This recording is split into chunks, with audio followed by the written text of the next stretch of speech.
Hey guys, MrPokke here, and today we do have with us the drip marketing for the second up and coming 5-star units in HSR version 3.6 alongside with Ever Knight or Evil Mark 7, and that is going to be literally 2 years later from Inhibitor Lune. We have come full circle from E2 Dale into Dan Heng Permansor Terrae. Let's see what this is. As you can see, the transformations that was brought about by the power of permanence. Though you may have many questions, I like to reintroduce myself before I answer them. I am the guard of the Astro Express, your companionship, Dan Heng the Nameless. Soaring dragon without restraint. Dan Heng Permansor Terrae. The chest of Gioros and the body of walking dragon.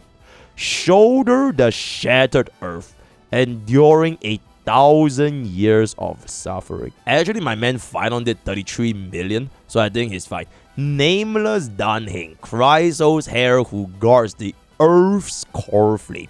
You must steady the world as it falls and guide all life across the land to a new home beyond.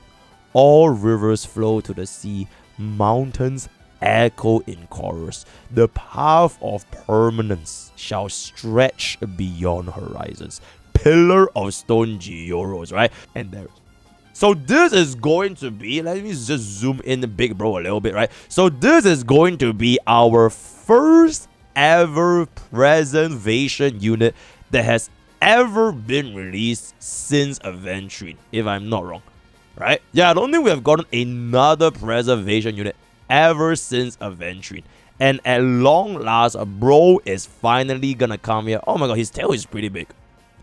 Yeah, his tail is pretty good, right? He is gonna be our next physical 5-star preservation, right? Dan Heng Permansor Terrae with the dragon. He reminds me a lot about Zhao Yun. Alright, Zhao Zilong. If you guys know like what is like Sanguo Yan Yi, like the Romance of Three, there's this like one unit. It's like in every single franchise of the Three Kingdoms, there's this unit like Xing Chao. Yep, it's literally the same character from Xing Chao, so very exceptional. I don't really see the physical elements though, right? Because at least for like March, I can kind of like see that I don't really see where is the physical part about this body, aside from the fact that he has a big little yellow bird over here. You would think he's imaginary because his entire color scheme is like yellow with yellow dragon, yellow spear, yellow tree, this or it might be wind. A wind preservation unit, right? But yeah, we are gonna be going for the physical. Me personally, I do believe if this is going to be a mainstream sustain, right? It means that the mechanics that is gonna be tied with your abundance sustains, it would be challenged. It would be challenged by preservation because both of these like sustain methods are doing it differently. Because abundance is all about like healing up, right? With like all of this constant HP, AoE, and all that kind of stuff, preventing all of that. But they are a little bit worse at preventing one-shots because they don't really increase your max HP. I mean, Hyacinth technically changes it because you have the fat fuck nowadays, but that's that. Preservation is a little bit more like if somebody decides to bust all into that one guy, you have your Aventurines, you have your Fu Xuans, and I'm guessing if you're gonna be doing what Preservation is doing, right, to increase your theoretical highest effective health, maybe as we go into the later half of version 3 and for version 4, they start swapping away from the abundance and focus a little bit more on the preservation, right? This is purely, I'm guessing, if he's actually meant to be used as like someone that keeps your team alive without any of the other utilities, which means that the very same team that relies on those HP mechanics, I'm not too sure if they're gonna be doing too good. Because if you're gonna be getting shields, like for example, ever since Adventuring came out, we already know you would never run him with Blade.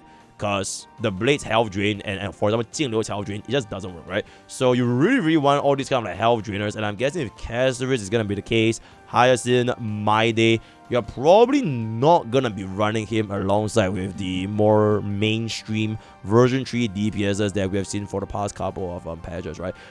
aside from that, he is either gonna be an alternative to bring up the other teams. So, for example, if we are going to be slowing him in, like, let's just say he replaces Aventrine for Fei Xiao. Let's just say he replaces Gallagher for Akron. Let's just say he replaces Huan for, like, the, DOT sustain, right? Like, making the other teams work a little bit, better to compete with the big boys of the HP drain. I think that would be, one potential. It's either that, or they will make use of preservation to see what version 4's enemies as well as lineup can synergize with. Because you wouldn't want to release a sustain without a place to use this sustain if everywhere else in the game you're still going to be using Trivi and Hyacinth. Because wheelchair and tricycle is like a thing, right? It's like a thing. And if they can do the exact same thing, I don't really see too much of a particular reason why people would really care that much for a sustain. Because sustains nowadays, they not just need to do sustain. They need to give you that utility, energy regeneration from Huan, ridiculous damage as well as the HP from Hyacinth and all that kind of stuff. So I am looking forward to see how his kit, aside from the actual sustain part, working with the other teams in version 3 as well as going to version 4. And speaking of utility, right? So one interesting thing is, bro is going to be physical, right? He is a physical class preservation unit. The thing with physical, and I felt that this was very peculiar because physical as an element, most of these units is like, Boot Hill, Luca, there is Hysolence, I guess you could say Natasha, right? But physical is an element that has the game's highest multiplier for DOT because it's bleed damage based on the prosthetics match AP, you get what I'm saying? So if bro is gonna be in the physical domain, right? And to be fair, they just updated Hysolence, right? They just updated DOT with Hysolence, Black Swan, Kafka. Huan is literally a version 1 unit. So what I'm guessing, right, what I'm theory crafting is gonna be holding true. I could potentially see this replacing the Huan slot, and this would round up a full-on, like, a sustained unit that can help you apply even more duties. Because otherwise, why physical? You get what I'm saying?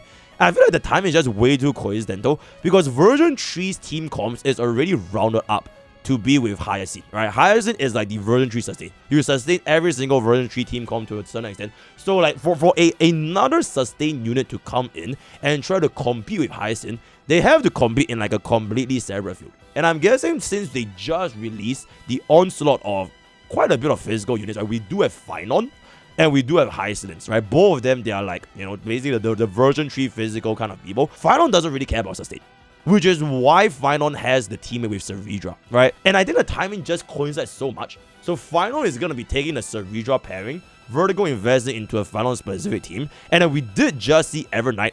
From you guys have seen from my video yesterday, I theory crafted that I feel Evernight is probably going to be Ice Remembrance DPS because otherwise they wouldn't be able to support double DPS back to back alongside with Cyrene. That's probably coming in a later version of version 3. So this fills up the perfect moment to basically change out Huan, who has been untouched in DOT for like 2 years, more than 2 years at this point, right? So that is what I feel might happen. So maybe bro puts on like for example, like the what's it like on the global market, right? The trend of universal market, right? When they hit you, you get the burn effect at a certain percentage. What could happen is, he does have a built-in taunt value, and if he gets it, he can apply like a unique physical bleed, something like that built into his kit itself, right? Then afterwards, he can reduce your team damage taken. He can maybe do some kind of debuff because preservation units have seen to deal some kind of debuff by itself, right? Eventually, the crit damage increase debuff, and then I guess, okay, actually it's just Eventually. Yeah, eventually the crit damage debuff. Fusion was the one with the increased crit rate, which doesn't really concern DOT at all. So what I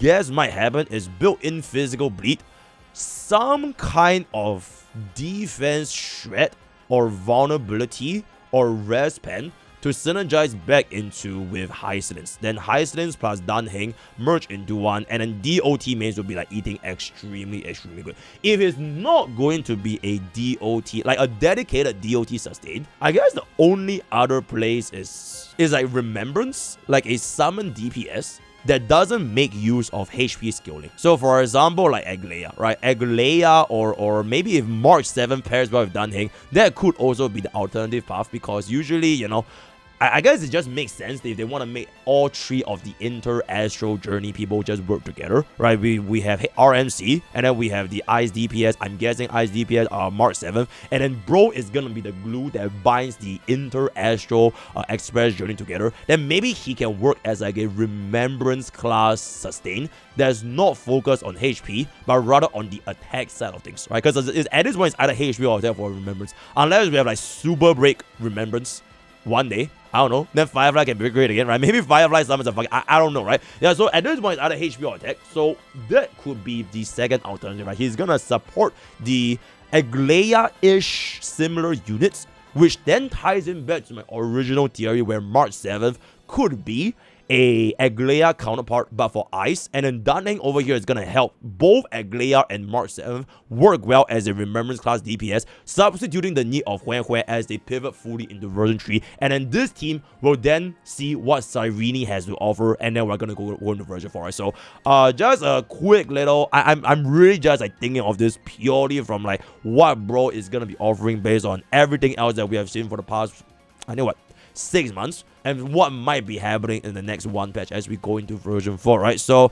let me know what you guys think in the comments below between Dan Heng as well as March 7th. Me personally, I do like this vibe. This vibe is kind of cooking over here, but Dan Heng is still down, right? Like Dan Heng was like the OG E2 deal, which I think still has the highest number of gifted subs in my entire channel. So we do have both sides doing very well. And then tomorrow, I don't think there's gonna be any more drip marketing unless they release a 4-star. Oh wait, it's Honkai star. They never release a 4-star, right? So I don't think we're gonna be getting any more, and we're probably saving Cyrene for 3.7 drip marketing, which makes sense because 3.7 is the end of Amphorius, right? Because this is 3.6, 2 units, round up, and then 3.7, one last Avengers endgame, round everything up, and then we are going to be going back to Panicking 3.8. So I'm guessing Cyrene, that have this mutant thriller, it makes sense for her to be coming at 3.7.